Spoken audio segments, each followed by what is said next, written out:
Amén. Damos fuertes palmas al Señor, queridos hermanos. Amén. Gracias, muchas gracias. Gracias, Efraín. Bien, buenas tardes ya o buenos días. Buenas tardes, hermanos. Amén. Qué bueno.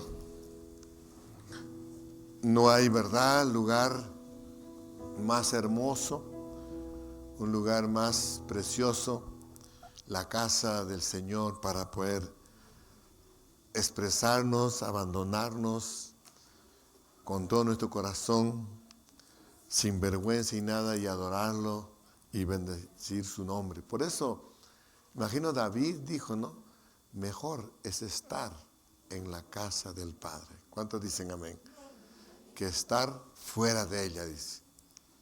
Y aún dice también que una sola cosa deseo, dice.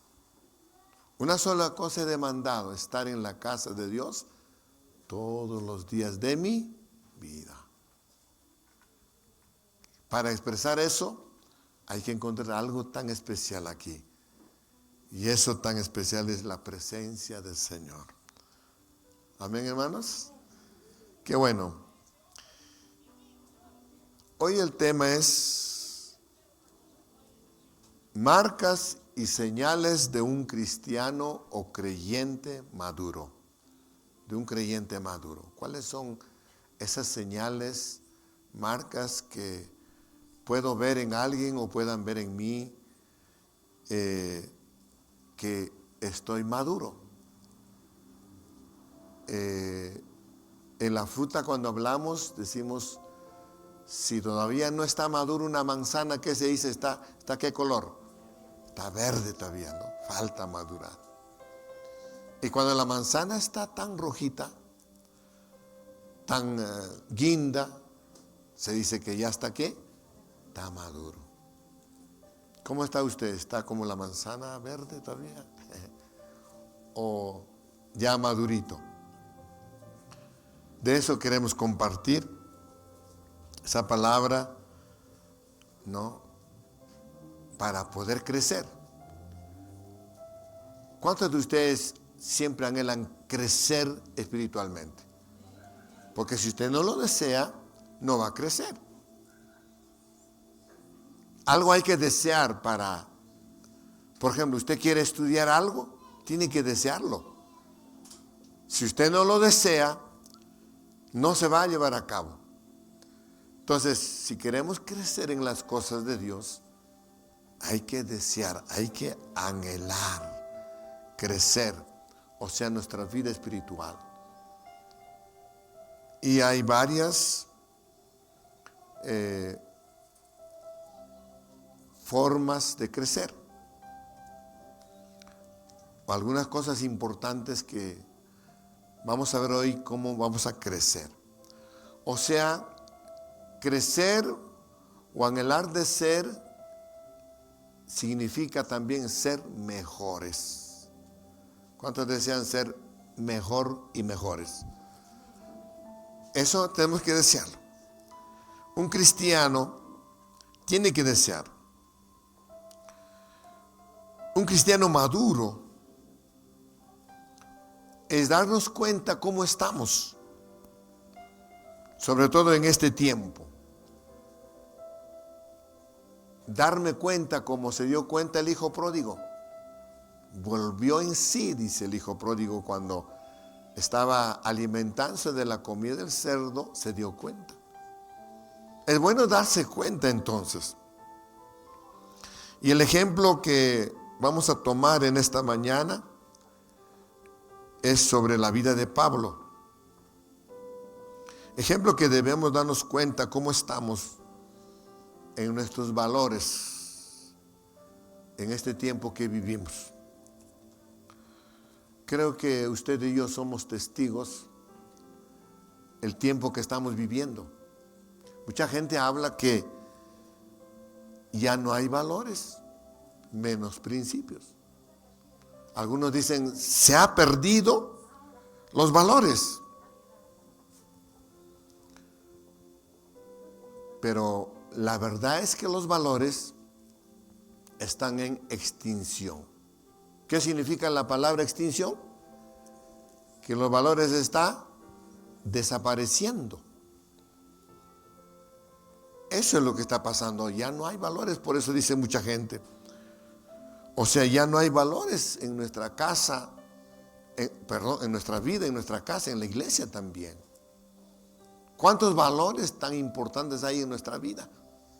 Las asambleas de Dios, tenemos nuestra visión, misión y tenemos valores.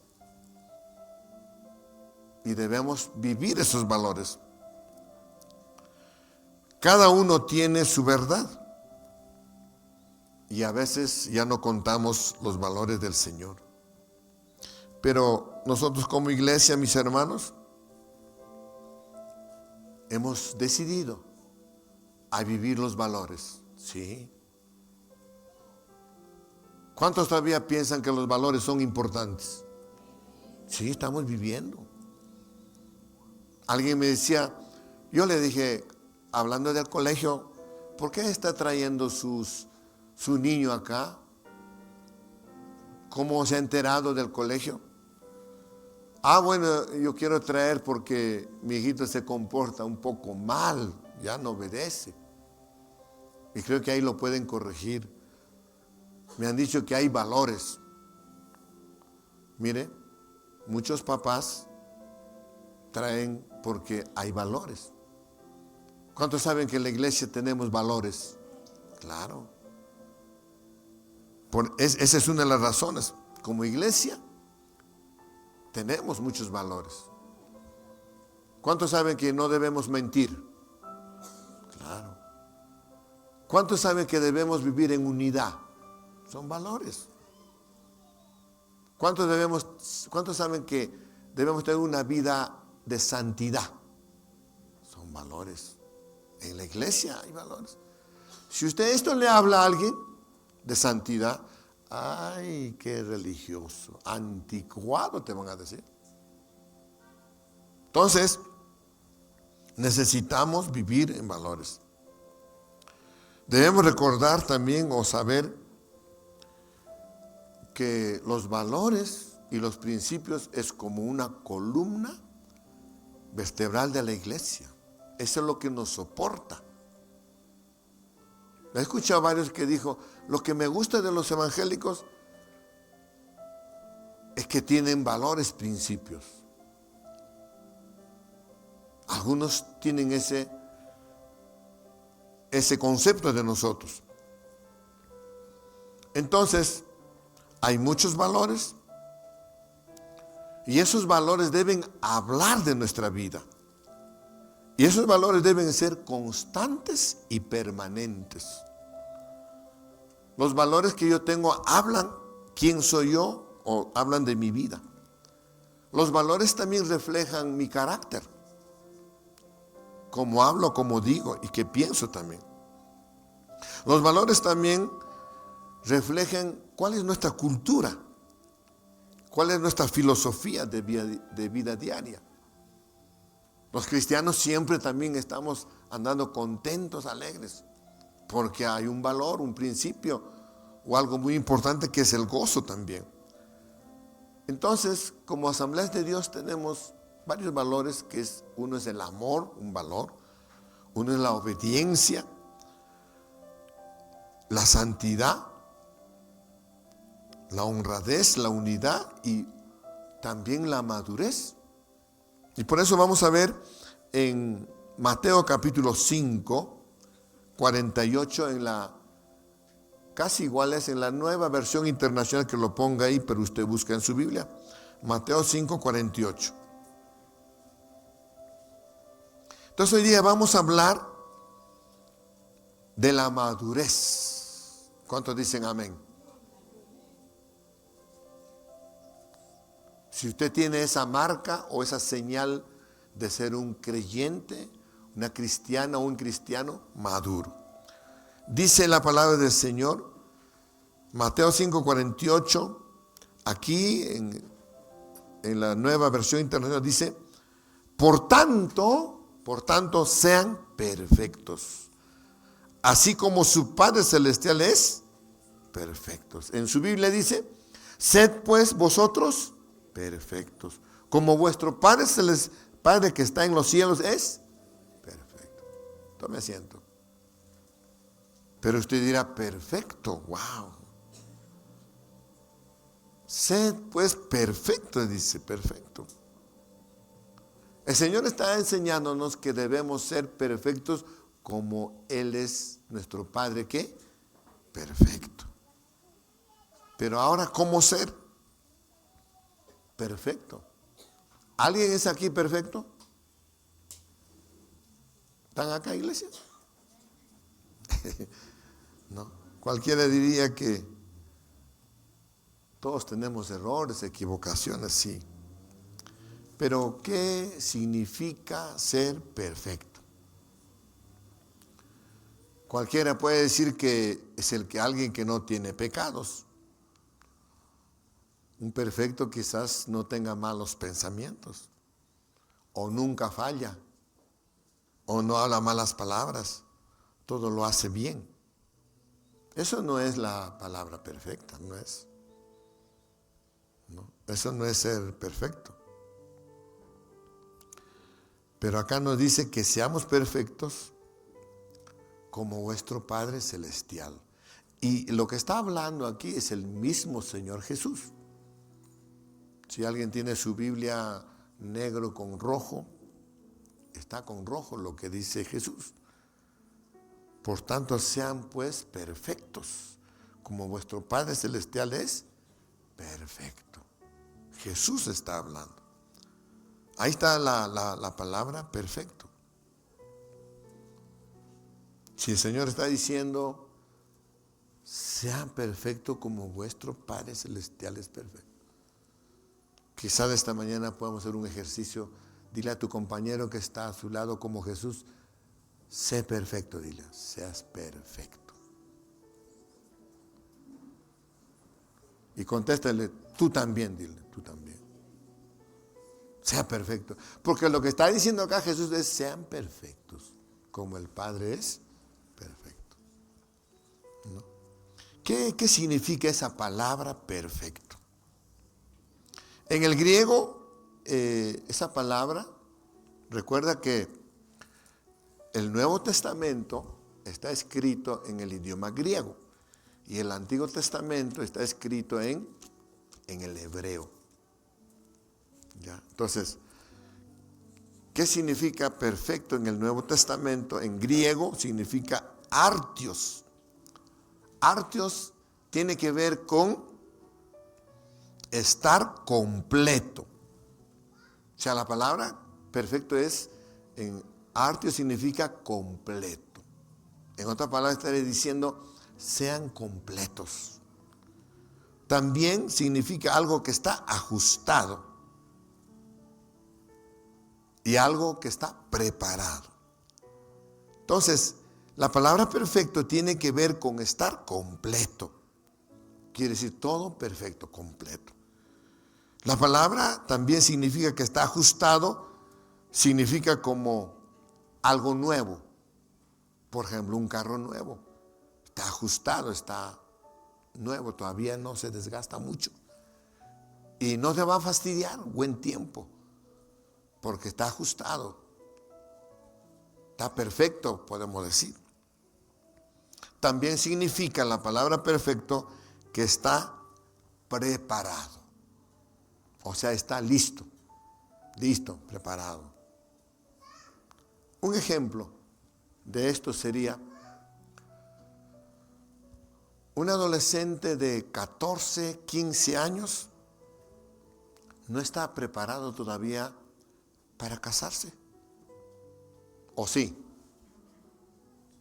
No está preparado para tener un hijo o una hija.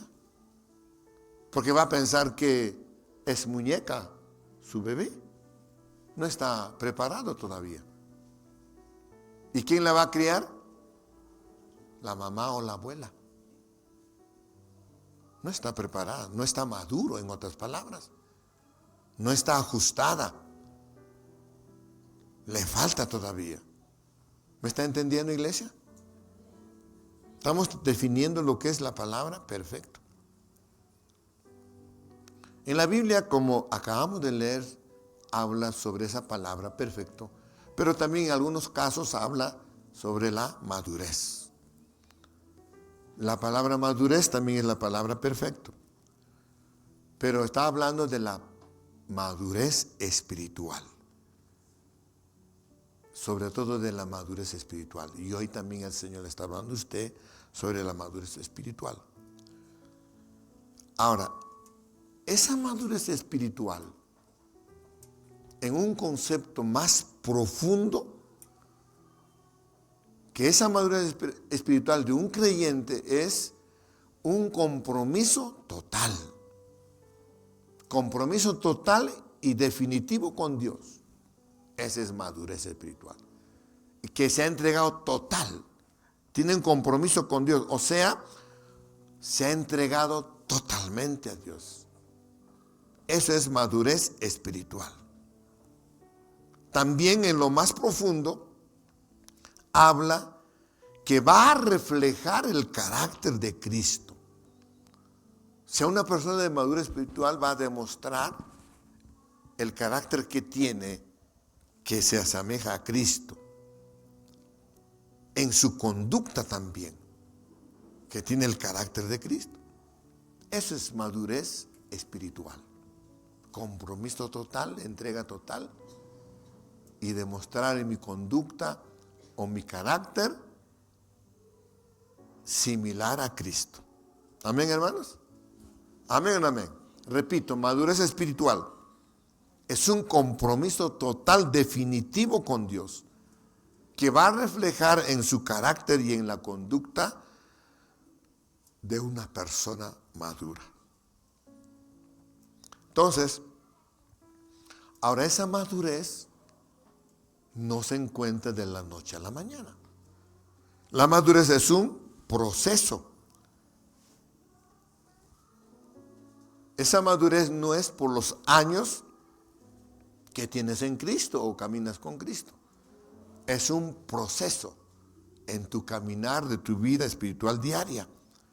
Pero ese caminar tiene que ser un caminar de obediencia y fidelidad continua, permanente, para encontrar esa madurez espiritual. Eso me va a decir algo que estoy creciendo. Ahora, Dios quiere que usted crezca. ¿Cuántos dicen amén? Y Dios quiere que usted sea maduro. Y para que usted sea maduro espiritualmente o crezca, ¿qué es lo que quiere Dios? Que usted escuche, como ahora la palabra, escuche. ¿Qué la palabra escuchar significa? Ponerle atención. Eso quiere Dios.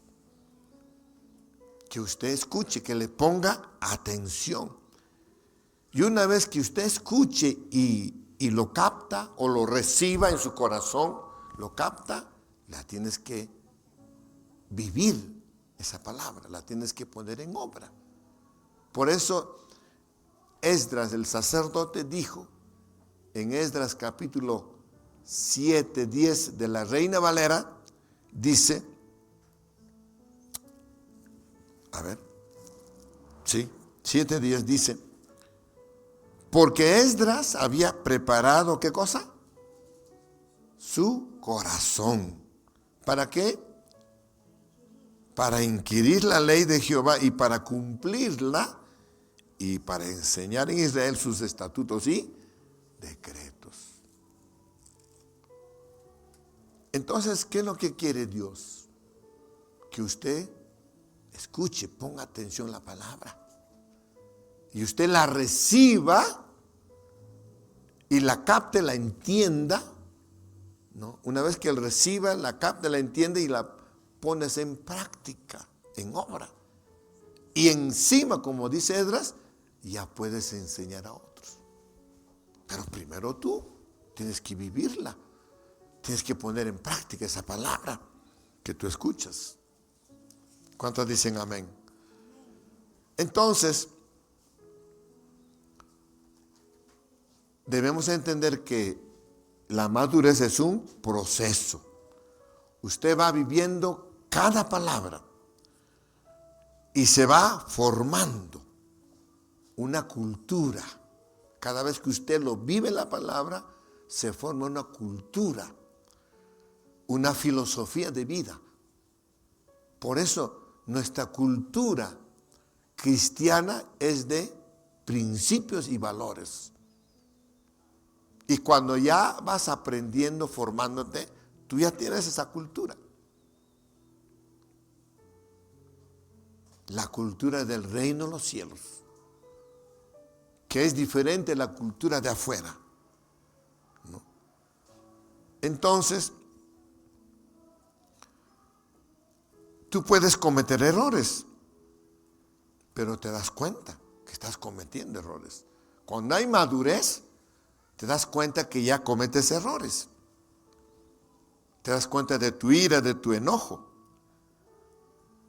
porque ya lo estás viviendo, pero te das cuenta. Por eso es bueno darse cuenta cómo estoy yo.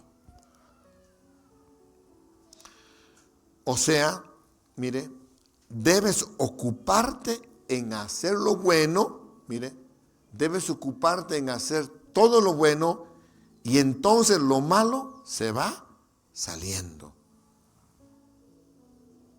Repito, usted debe ocuparse en hacer ¿qué cosa? Lo bueno.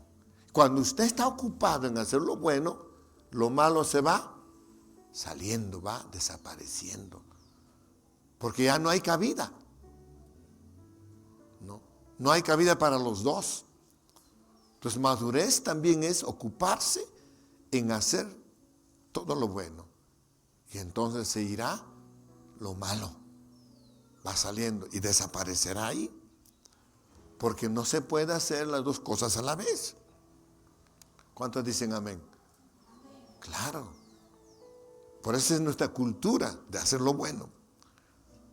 Por ejemplo, hay pastores, hablando de los pastores, que no tienen madurez. Algunos dicen todavía le falta. Pero son pastores. Hay pastores que no son maduros, pero son pastores. Hay líderes que no son maduros, pero son líderes. En el mundo también, pues podemos decir, hay autoridades o generales que no son maduros, pero ocupan esos cargos. Ahora, cuando ya se trata de aquí de la iglesia, si hablamos de los pastores, puede predicar, aún Dios lo puede usar con la unción, pero aún no son maduros. El hecho de que aquí pueda hablar lenguas, predicar bien, no significa que ha alcanzado la madurez todavía. No. Y en la Biblia nos enseña mucho.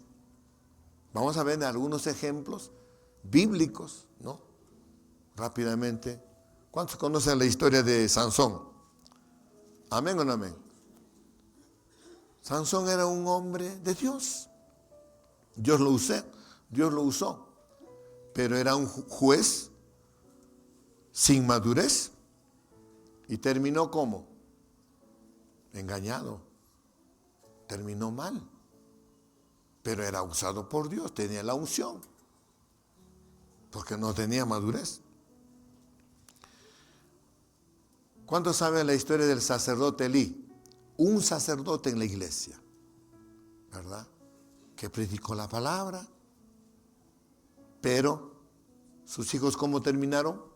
Su familia fue arruinado. Sus hijos murieron. Pero a él le faltó la madurez. Otro personaje, Saúl, fue el rey de Israel, ungido por el Señor. Pero no tenía madurez. Por eso le quitaron el de ser rey. Judas también, el que lo traicionó, el discípulo de Jesús. Él estuvo con Jesús los 3 años. Me imagino, inclusive le enviaron a las misiones, pero lo traicionó. no fue maduro. Estamos hablando de la Biblia. Esas personas que estoy mencionando fueron usados por el Señor, pero no tuvieron ¿qué cosa? Madurez. Entonces, ¿qué quiere decir madurez? Que sin tener madurez fueron usados. ¿Cuánto más si somos maduros nos usaría Dios al doble, al triple?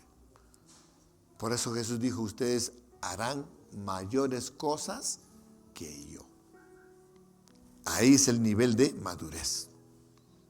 Vamos a ir a Mateo 7, 21, 23.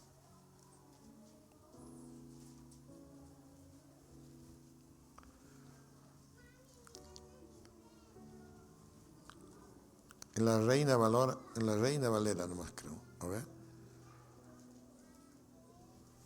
Mateo. ¿Están conmigo, iglesia? Amén.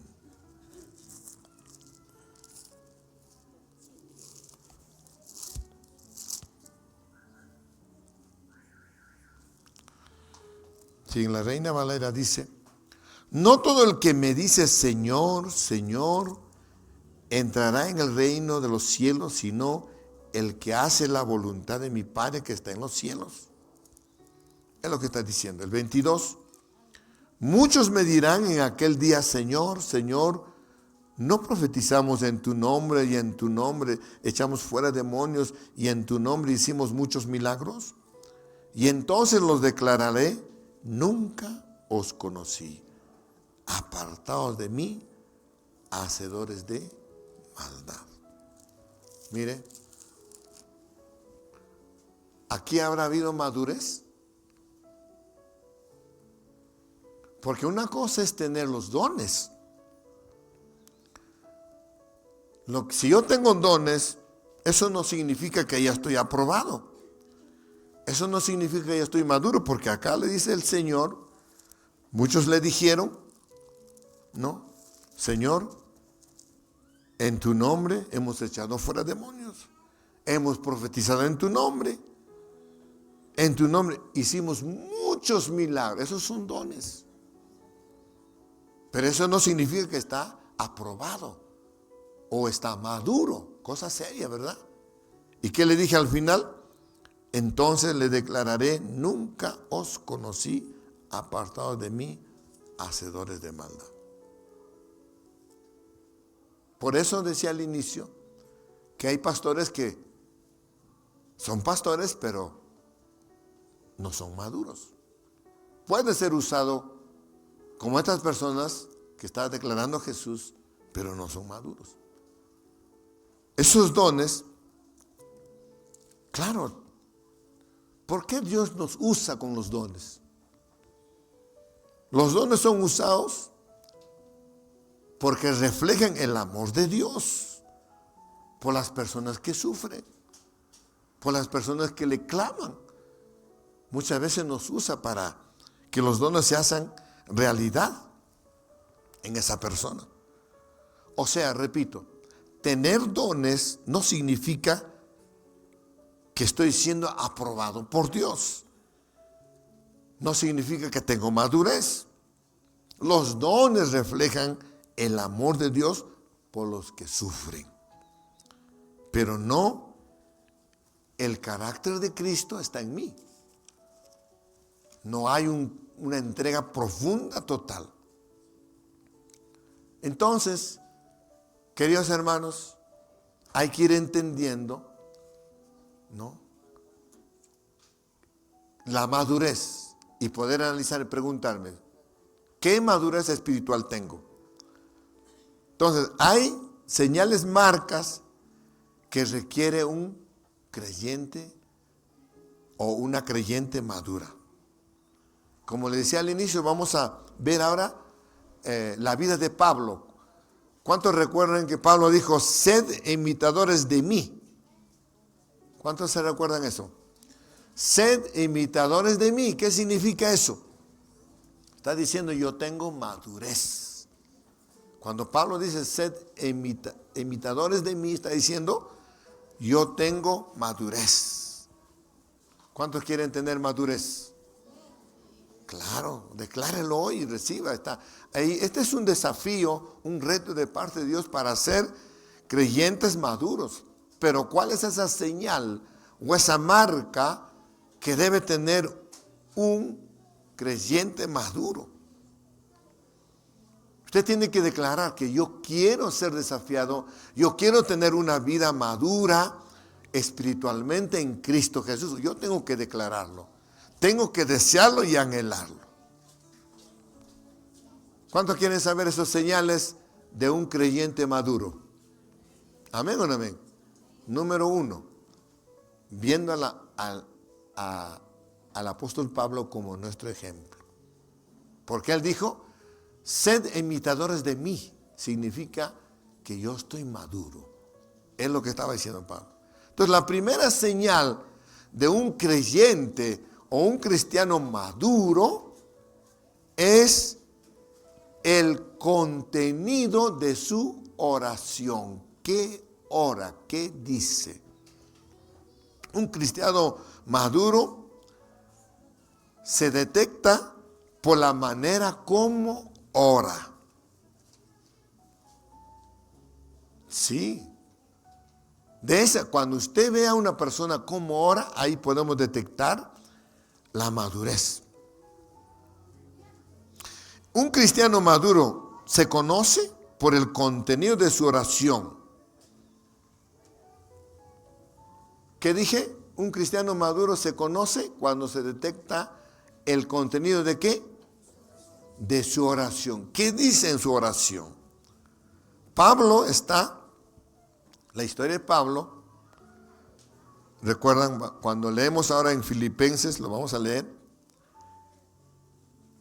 Pablo está diciendo desde la cárcel,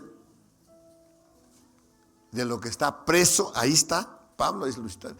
Mire, Pablo ha escrito las cartas, 4 cartas, desde el lugar donde estaba en la cárcel, cuando estaba preso.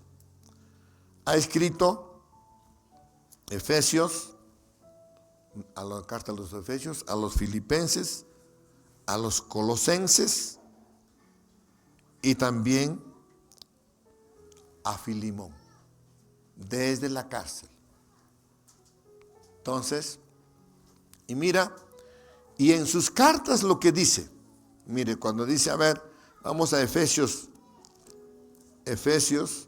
capítulo 1. Efesios capítulo 1, versículos 16. En la vamos a verlo esto en Nueva Traducción Viviente. Usted no lo tiene, pero usted va a ver en la pantalla si pueden leer. Verso 16 dice ahí en la Nueva Traducción Viviente: no he dejado de dar gracias a Dios por ustedes. Los recuerdo constantemente ¿en qué? En mis oraciones. No he dejado de dar gracias a Dios por ustedes. Los recuerdo constantemente en mis oraciones. O sea, Pablo ora por los Éfesos. Versículo 17. Y le pido a Dios, el glorioso Padre de nuestro Señor Jesucristo, que les dé sabiduría espiritual y percepción para que crezcan en el conocimiento de Dios. Esa es la oración de Pablo. Versículo 18 dice, pido que les inunde de luz el corazón para que puedan entender la esperanza segura que Él ha dado a los que llamó, es decir, su pueblo santo, quienes son su rica y gloriosa herencia. Sigue orando. Verso 19. También piden oración que entiendan la increíble grandeza del poder de Dios para nosotros, los que creemos en Él, en el mismo gran poder, que levantó a Cristo de los muertos y lo sentó en el lugar de honor a la derecha de Dios en los lugares celestiales. Aquí se ve la forma, el contenido de la oración de Pablo. Eso es madurez. Una señal de que Pablo es maduro es esta oración. Mira de qué manera ora. Primero oró, dice, de manera constante, permanente por ellos, no de vez en cuando. Una persona madura va a orar permanentemente por otros. Esa es una persona madura como Pablo. Oraba de manera constante por ellos y oraba personalmente también. Número 2, dice acá que Pablo oró para que Dios les dé sabiduría y perfección. 3, oró para que crezcan los éfesos en conocimiento de Dios. Mire. 5, oró para que entiendan el gran poder del Espíritu Santo que levantó a Jesús de los muertos. Por eso que cuando Juan y Silas, creo, fueron de Damasco, no recuerdo dónde, dijeron, ¿ustedes ya recibieron el Espíritu Santo? Ni conocemos todavía. Pero Pablo estaba orando por los efesios, por los filipenses, por los colosenses y por Filimón. ¿Para qué? Para que le dé esta sabiduría que Dios le ha dado a Pablo. La oración de Pablo entonces no era que decía, Señor, dale una casa a los éfesos, dales un carro, bendícelos con un dinero. No, nunca oró eso, sino dice que oró para que le dé sabiduría espiritual y perfección, para que crezcan en el conocimiento de Dios, para que reciban la presencia del Espíritu Santo. Y oraba permanentemente y constantemente. Esa es una persona madura porque se ve el contenido de su oración. Pedir casa no está mal. Pedir un carrito no está mal. Sí, está bien. Pero no es de un cristiano maduro. Definitivamente, como Pablo. Porque para Pablo no era prioridad de las cosas. ¿Cuántos recuerdan a Mateo 6:33? ¿Qué dice? ¿Más buscar qué? ¿Y la casita y el carrito? Vendrán por añadidura. Entonces una persona madura ora según el contenido de su oración. Entonces lo primero que tenemos que buscar a Dios. Pedirle qué cosa, como Salomón, dame sabiduría. Señor, dame el temor, reverencia para honrarte, Señor. Padre, yo no quiero fallarte, Señor. Quiero que me des entendimiento para entender tu palabra, Señor. Que pueda cambiar mi conducta, transformar mi manera de pensar, mi manera de actuar. Mi carácter, quiero ser como el tuyo, Señor. Y después ya le puedes pedir las otras cosas que necesitas. Esa es una persona madura. Entonces, ahí hay una señal de una persona madura, la manera como tú oras. Vamos a ir a Filipenses capítulo 1, la otra carta que le manda desde la cárcel Pablo a los filipenses, a los filipos. Miren lo que dice en la Nueva Traducción Viviente para entender un poco mejor. Mire por acá usted. Dice Filipenses 1-6, Nueva Traducción Viviente, versículo 1. Saludos de Pablo y de Timoteo, esclavos de Cristo. Mira cómo se consideraba Pablo. Saludos de Pablo y de Timoteo. ¿Qué eran? Dice, esclavos de ¿quién? De Cristo Jesús. Yo, Pablo, escribo esta carta a todo el pueblo santo de Dios en Filipos, que pertenece a Cristo Jesús, incluidos los líderes de la iglesia y los diáconos. Mire la forma, cómo se consideraba y escribía. Esa es su oración. Versículo 2. Que Dios nuestro Padre y el Señor Jesucristo les den gracia y paz. Cada vez que pienso en ustedes, le doy gracias a mi Dios. Versículo 4. Siempre que oro, pido por todos ustedes alegría. Dice, siempre que oro por ustedes, pido por todos ustedes con alegría. Versículo 5. Porque han colaborado conmigo en dar a conocer la buena noticia acerca de Cristo desde el momento en que la escucharon por primera vez hasta ahora. Y yo estoy seguro de que Dios, quien comenzó la buena obra en ustedes, la continuará hasta que quede completamente terminada el día que Cristo Jesús vuelva. Qué bonito, ¿no? Qué maravilla esta carta de Pablo. Entonces Pablo en sus oraciones pide pocas veces que inclusive que oren por él, pocas veces. Más bien él ora por ellos. Le pide para que el pueblo tenga fortaleza. Por eso Pablo entendió que es mejor orar por otros. Porque también él entendía que la bendición iba a venir para él. ¿Cuántos saben que Dios quiere que cambiemos nuestra manera de orar? Amén, hermanos. ¿Están entendiendo la palabra? Si tú cambias tu manera de orar, entonces cambiará también tu manera de vivir, tu manera de hablar, tu manera de adorar. Va a cambiar. Dios quiere entonces cambiar nuestra vida, sobre todo nuestra manera de orar. ¿Cuántos desean orar como Pablo? Aún mejor te puede dar el Señor si tú lo deseas.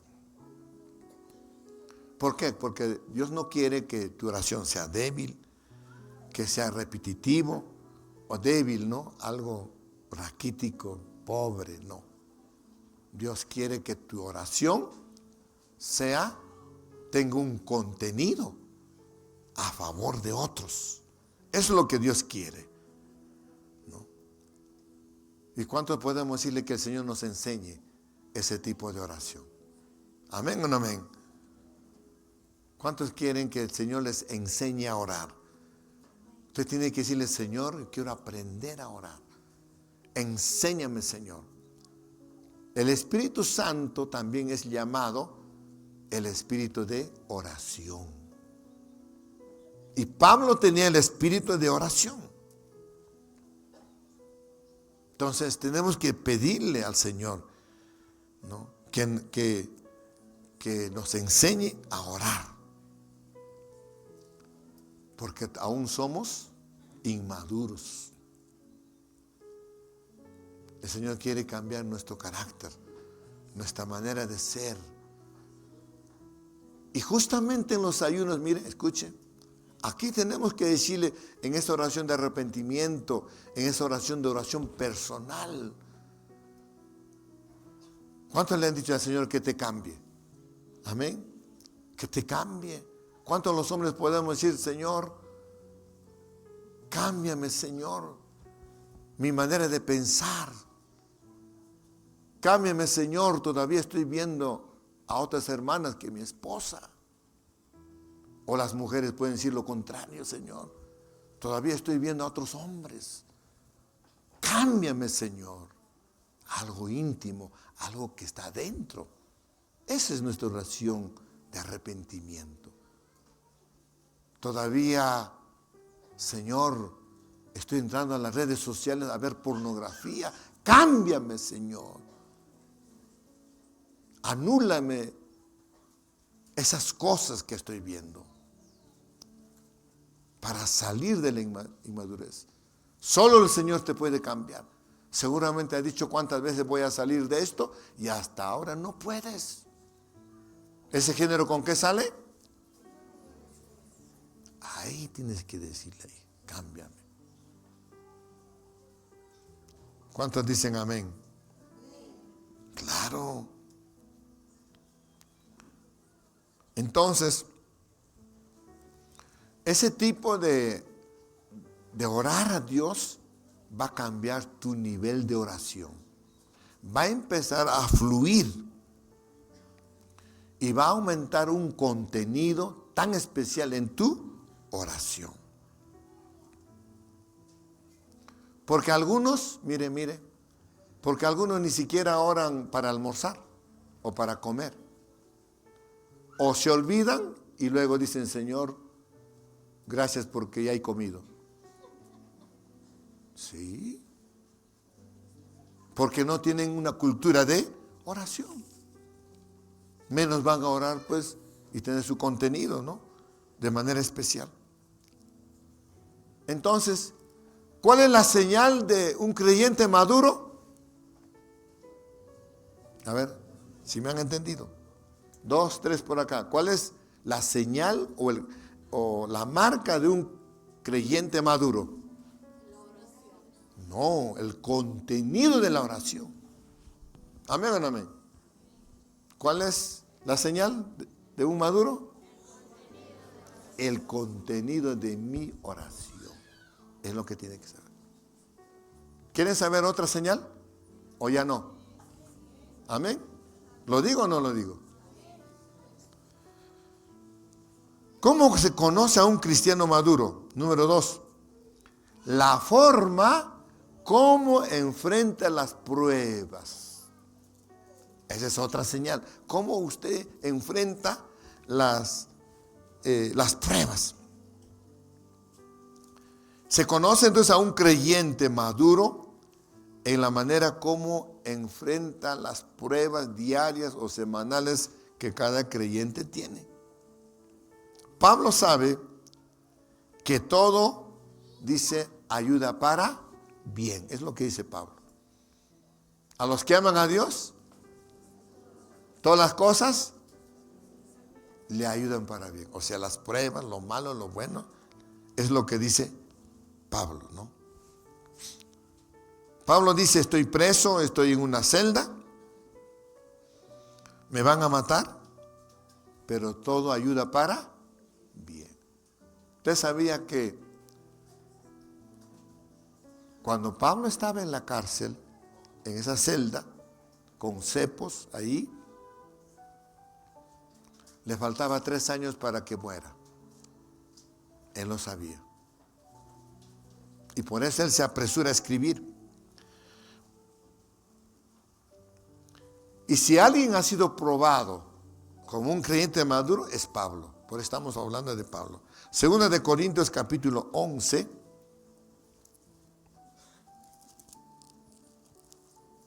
¿Están conmigo, iglesia? ¿Amén o no amén? Bien. Segunda de Corintios capítulo 11. Pero vamos a ver en la traducción nueva, en la nueva traducción viviente, para entender un poquito ahí, los dos, 32 y 33. Dice 32. Cuando estuve en Damasco, el gobernador bajo el mando del rey Aretas puso guardias en las puertas de la ciudad para atraparme. Tuvieron que descolgarme en un canastro por una ventana en el muro de la ciudad para que me escapara de él. Mire, lo pusieron en la cárcel, guardias aún en las puertas de la ciudad. Pero todo era para bien, porque al final Pablo, ¿qué? Escapó. Era para bien. Por eso dice, a los que aman a Dios, todas las cosas le ayudan para bien. Entonces, la forma como enfrentamos las pruebas es sinónimo de madurez. Todo es para bien, dijo Pablo. La manera que yo enfrento a las pruebas va a determinar mi nivel de madurez. Seguimos leyendo ahí, vamos a leer 2 de Corintios 11, 24. Mira, vamos a ir a la Nueva Traducción Viviente para entender un poco más. ¿De qué vamos a hablar? De un recuento. Él está hablando de lo que le pasó, las pruebas. ¿Ya? Mire lo que dice, verso 24. En 5 ocasiones distintas, los líderes judíos me dieron ¿qué? 39 latigazos. Mire, él está recontando su historia, las pruebas que ha pasado. Dice, en 5 ocasiones distintas, los líderes judíos me dieron 39 latigazos. 39 latigazos por 5 oportunidades, ¿cuánto es? 39 por 5, matemáticos. 39 por 5, 5 por 9, 45, 195 latigazos recibió Pablo. ¿Cuántos látigos recibió? ¿Y usted cuánto recibió? Por predicar la palabra. Verso 25. 3 veces me azotaron con varas. Una vez fui apedreado. Wow. 3 veces sufrí naufragios. Una vez pasé toda la noche y al día siguiente a la deriva en el mar. Toda la noche en el mar y al día siguiente. Verso 26. He estado en muchos viajes muy largos. Enfrenté peligro de ríos y de ladrones. Enfrenté peligros de parte de mi propio pueblo, los judíos, y también de los gentiles. Enfrenté peligros en las ciudades, en desiertos y en mares. Y enfrenté peligros de hombres que afirman ser cristianos, pero no lo son. Él enfrentó todas estas cosas. Verso 27. He trabajado con esfuerzo y por largas horas y soporté muchas noches sin dormir. He tenido hambre y sed y a menudo me he quedado sin nada que comer. Me he temblado de frío sin tener ropa suficiente para mantenerme abrigado. Además de todo eso, a diario llevo la carga de mi preocupación por todas las iglesias. ¿Quién está débil sin que yo no sienta esa misma debilidad? ¿Quién se ha dejado llevar por mal camino sin que yo arda de enojo? Miren, hermanos, este es el apóstol el hombre que pasó las peores pruebas, que podemos decir como algo que se asemeja a Jesús. Pero él dijo, todo es para bien. Esa es la persona madura, que todas las cosas que pasó como Pablo es para bien, porque después de esta gran prueba viene algo bueno y algo grande. ¿Cuántos dicen amén?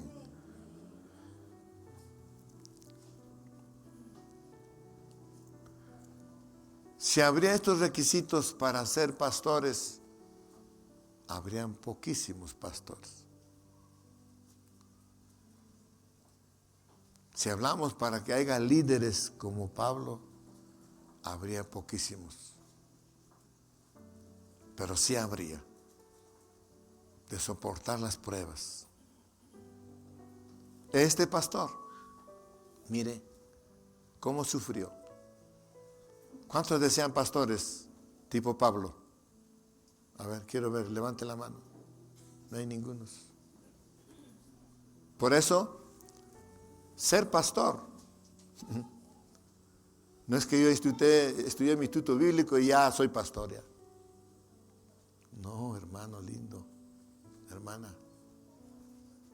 Es una carrera, un proceso de madurez. Y no es de 1 año, 2 años, 5 años. Es de años, toda tu vida. Y aquí vemos cómo. Entonces, una madurez espiritual es cómo enfrentar las pruebas. ¿Pablo dejó esto? ¿Dejó el evangelio? No. Pablo siguió ahí. Entonces, el nivel de madurez es como enfrentar, como Pablo, hermanos, la estrechez de la economía. Míreme. A veces algunos pueden creer que el ministerio es para, como Pablo, ¿no? Los pastores, los ministros sufren la estrechez de economía. Es una prueba que pone Dios. Dios tiene que formarlos para tener una abundancia luego. Yo veía, hablando de un amigo pastor, que ustedes lo conocen, mi amigo,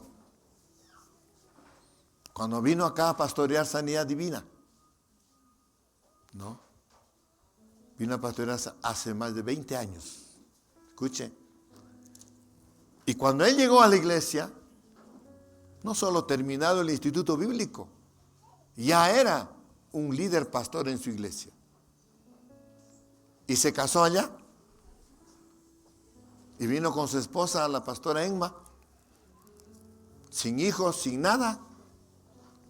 Y tomaron Sanidad Divina.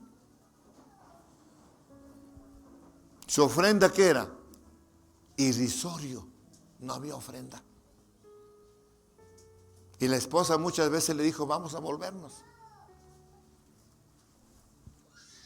Y el pastor dijo, no, tenemos un compromiso. Hemos ganado la consulta 3 años. No, dijo, yo me vuelvo. Porque la esposa es profesora, voy a trabajar allá. Porque no había economía. Y dormían en el templo. Como 1 año. Y venían mucha gente a atacarlo. Creo que alguna vez contó. Vinieron borrachos a ofenderlo con cuchillos para sacarlo. Y pastorcito. Y vivió esa amenaza, estrechez económica, no tenía. Pasó 1 año, 2 años, la iglesia creció y empezaron a ofrendar, a dar los diezmos. Y le alquilaron una casa pastoral al pastor. Ya tenía buena ofrenda. Y Dios lo ha honrado y se ha quedado hasta hoy. Son 20 años que él está por acá. Pasó las pruebas. Hoy es presidente de la región del centro, directivo. Y seguro Dios tiene mucho para él, si le sigue honrando, por supuesto. Entonces en la carrera, por eso le preguntaba, ¿no? ¿Cuántos quieren ser pastores de ese tipo? Entonces, alguien dijo que tenemos que pagar el precio. Y yo no entendía.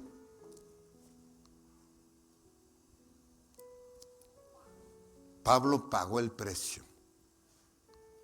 Es el precio de un cristiano maduro. Algo dijo Pablo también. Pablo dice, solo vivo para él. para mí ya no es el vivir, sino el vivir y morir para Cristo. Filipenses 1:12. Filipenses 1:12 en la Nueva Traducción Viviente dice: además, mis amados hermanos, quiere que sepan que todo lo que me ha sucedido en este lugar ha servido para difundir la buena noticia. Miren.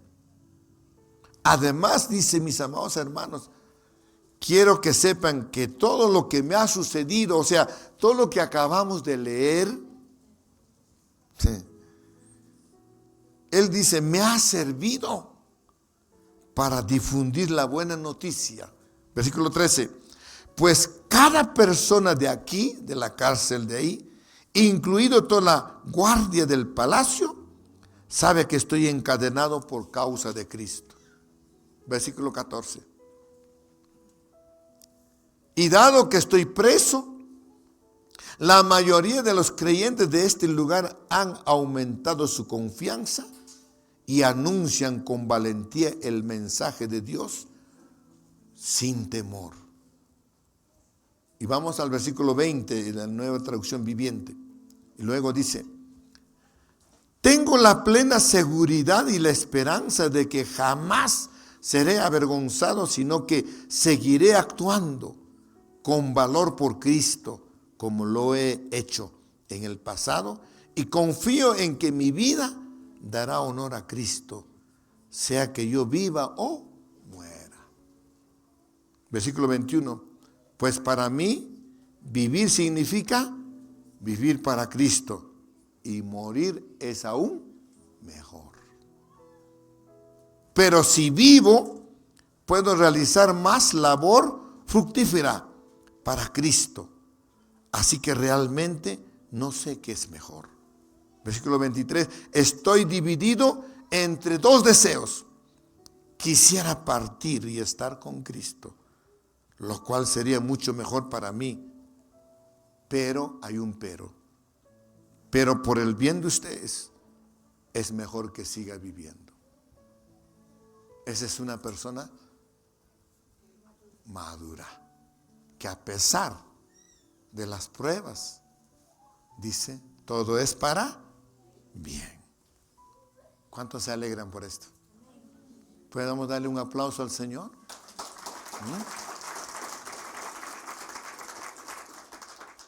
Mi amado, ¿cómo estás viviendo las pruebas? ¿Cómo estás viviendo ese momento duro? Ese momento difícil. ¿Qué está pasando? Entonces podemos entender que una señal de un creyente maduro, una marca, es el contenido de su oración. Número 2, es la manera como enfrenta las pruebas. Esa es otra señal de un creyente maduro. Todo es para bien. Por eso Pablo dijo, ¿quién me separará del amor de Dios? Nada, ni espada. Nadie, dice, me alejará del amor de Dios. Ni el frío ni caliente, nada me separará del amor de Dios. Amén, hermanos. Nos ponemos de pie. ¿Cuántos han entendido la palabra del Señor? ¿Cuántos han sido desafiados? Pregúntate, ¿en qué nivel estás? A través de estas solamente 2 señales. Hay más señales para ver la madurez espiritual de un creyente, la marca de un creyente maduro. Padre, te pido en esta mañana, en esta tarde, gracias, Señor, por la vida de Pablo, que tú nos enseñas, Señor. Gracias, Señor, por el tipo de oración que le has enseñado. Padre, gracias por esas pruebas tan difíciles que pasó Pablo. Hoy nos puede hacer reflexionar a cada uno de nosotros, a tu pueblo, tu iglesia. Ahí donde estás, ¿anhelas ser una persona madura? ¿Anhelas ser un líder? ¿Anhelas ya no ser el mismo? ¿O seguirás lo mismo, la misma? ¿Orarás todavía igual? ¿Cuál es tu nivel espiritual? ¿Cuál es tu madurez espiritual? No confundas los dones con la madurez. Dios te va a usar, pero esos dones lo hace Dios por amor a los que necesitan, a los que sufren. Si en tu vida has visto algo, un milagro, si en tu vida has echado fuera demonios, eso no es sinónimo de madurez. El Señor mismo lo dijo. No te tomo en cuenta hacedores de maldad. La madurez espiritual es la clave.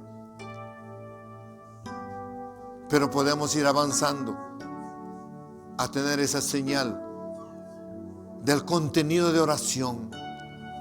¿Cuánto oro? ¿Cómo oro? Por la necesidad de otros. Ese contenido de oración no puede ser egoísta, que todo quieres para ti. Quieres que te bendice tu vida, quieres que te bendice tu negocio, quieres que te bendice tu profesión. Está bien, pero prioridad que hoy el Señor nos ha enseñado, dice: más bienaventurado es dar que recibir, es orar por otros como Pablo.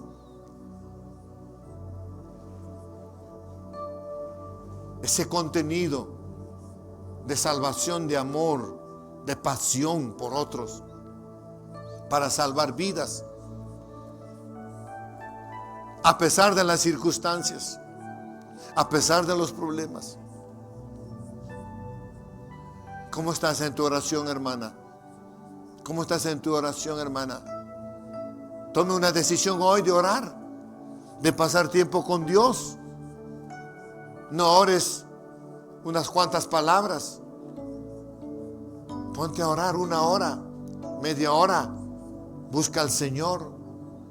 Al inicio en la mañana decíamos sobre Daniel, otro joven que le gustaba la oración, el ayuno. 3 veces oraba Daniel y ayunaba todos los días. Ayunaba todos los días. Ese ayuno que necesitamos para morir a la carne. ¿Cuántos ya están escapándose hoy para ir a comer? ¿O están pensando a qué hora termina para ir a comer? El ayuno no se trata de comer o dejar de comer. El ayuno es volverse a Dios. El ayuno es escuchar con atención la palabra y ponerla en obra. El ayuno es morir a las ataduras, romper a todo yugo, sacar de lo más profundo de mi vida cosas que me atan desde la raíz, a través de la oración, a través del Espíritu Santo, y arrepentirme, volverme a Dios y nunca más cometer un pecado. Sí, Señor, para que llegues a la madurez. Contenido de tu oración. Una oración de amor. Una oración por otros. una oración que llegue al corazón de Dios, que fluye en el Espíritu, por amor a otros, por amor a los pueblos, por amor a los que no conocen a Cristo, por amor a los enfermos, por amor que quedaron niños, niñas huérfanos por la crisis que estamos pasando. Es en la oración su contenido. Seguro tú estás pasando muchas pruebas, sí, pero hoy hemos aprendido cómo enfrentar las pruebas, porque todo lo que has pasado, todo lo que estás pasando es para bien, iglesia, como Pablo, para encontrar esa madurez. ¿Cuántos podemos decirle, Señor, gracias por las pruebas? Gracias, Señor, por lo que estoy pasando, esta crisis, esta situación, Señor. Gracias porque no tengo trabajo. Sé que hoy he entendido que me darás un trabajo, sí. Porque voy a orar, voy a aceptar las pruebas que estoy pasando. Gracias, Señor, porque tengo una salud. Que es necesario que pasemos las pruebas en nuestro cuerpo, nuestra salud. Pero hay una esperanza que Dios te sanará, te levantará. Nuestra esperanza sigue. Mire, quizás algunos están con problemas, dificultades, no sé, o mal de salud. Escuche esto. ¿Sabe qué le dijo Ana? Oró una oración con promesa. Sí. Porque Ana era una mujer atribulada, despreciada por Penina, porque no tenía hijos. Mientras Penina tenía varios hijos y cada año iban a celebrar la Pascua. Pero Penina lloraba. No le convenció hasta que su marido le dijo: no te soy como 10 hijos. Para nada. Porque Ana deseaba un hijo. ¿Y sabe cuál fue su oración? Se fue a la iglesia, al lugar santo, ahí donde el Padre te espera, y le dijo: Señor, Padre, dame un hijo. De corazón, desde lo más profundo de sus entrañas le dijo: Señor, dame un hijo. Pero ese hijo que me das no va a ser para mí, te lo voy a dar, Señor. ¿Cuántos de ustedes están pasando pruebas? Necesitas decirle: Señor, si tú me sacas de esto, yo te voy a servir. Si tú me sanas, Señor, te voy a servir. Una oración con promesa, con ofrenda. Eso espera Dios de ti. No vas a pedirle que Dios te dé algo para que disfrutes como el hijo pródigo. No. Tiene que ser una oración con ofrenda y con promesa. Porque todo va para bien. Todo va para bien. Aleluya. Levanta tu mano y dile: Señor, gracias. Gracias porque eres bueno. Hasta aquí me has ayudado, Señor.